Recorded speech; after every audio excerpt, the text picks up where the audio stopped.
Turahirwa Moses yasabye kujyanwa kwa muganga aho gufungwa. Turahirwa Moses ukurikiranyweho icyaha cyo gukoresha ibiyobyabwenge yabwiye urukiko ko afite ibibazo by'ubuzima bwo mu mutwe, asaba kurekurwa akitabwaho n'abaganga mu gihe ubushinjacyaha bwo bumusabira gufungwa iminsi 30 y'agateganyo. Ibi byagarutsweho mu rubanza rwabereye kuri uyu wa gatandatu kuri tariki ya 6 Gicurasi 2025 mu rukiko rw'ibanze rwa Kicukiro.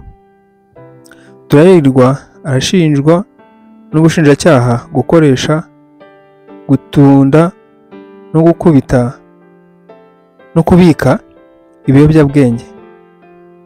Bwasabye urukiko ko yafungwa by'agateganyo kuko iperereza rigikomeje.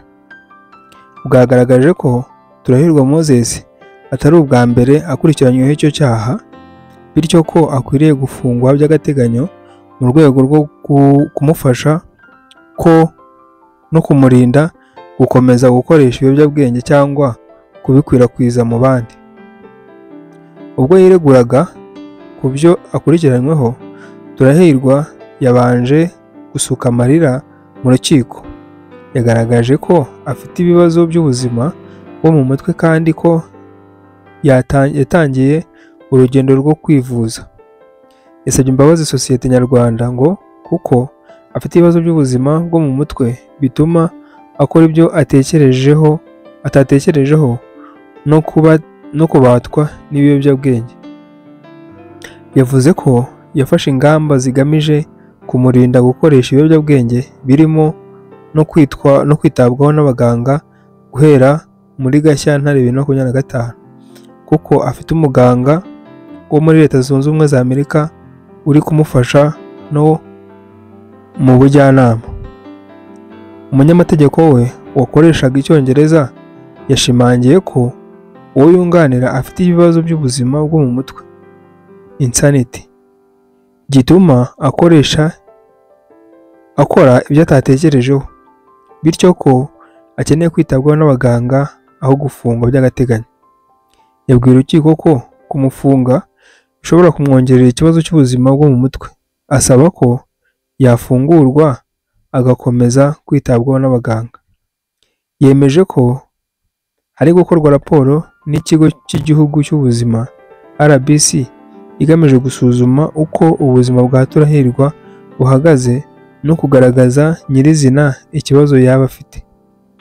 Ubushinjacyaha bwagaragaje ko kuvuga ko Turahirwa afite ibibazo by'ubuzima bwo mu mutwe byaba bikwiye kwemezwa na raporo y'abaganga, bityo ko ibiri kuvugwa bidakwiye guhabwa agaciro. Ku bijyanye no kwivuza,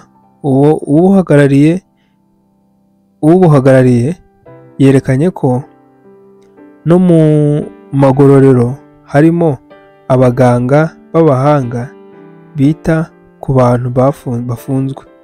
Yabwiye urukiko ko kumufunga by'agateganyo byaba ari uburyo bwiza bwo kumufasha no kumurinda gukomeza gukoresha ibiyobyabwenge.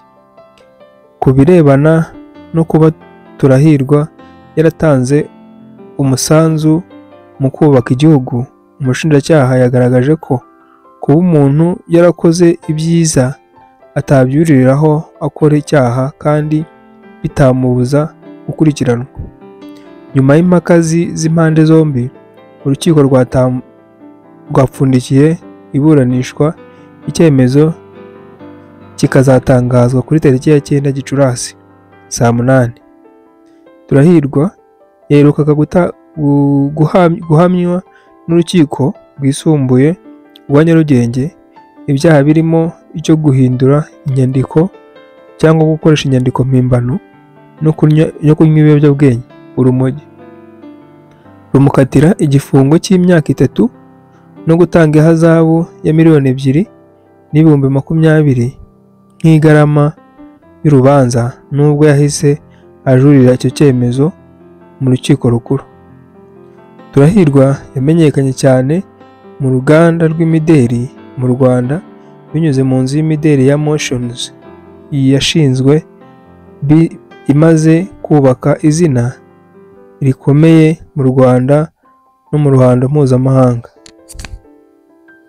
Turahirwa Moses kandi yakomeje gutigisa imbuga nkoranyambaga ubwo mu minsi yashize yagiye kuri Twitter ye akandika ko yanga umukuru w'igihugu ndetse ananga n'inkotanyi muri rusange. Yakomeje yandika uburyo ki yagaragaje agahinda cyangwa se yarize cyane bikomeye ubwo yamenyeshwaga ko umukuru w'igihugu ari buze kwambara umwenda wahanzwe nawe. Biri mu bintu rero byatumye Turahirwa Moses hibazwa impamvu yabimuteye ibyo ngibyo, kabone nubwo igihugu cyaba cyaramufashe ndetse kikamuha amahirwe yo kugaragaza impano ye kugeza naho inzu ye ya Motions yagiye itwara ibihembo byinshi yaba mu Rwanda ndetse no muri Afurika bikomeye cyane kubera imideri.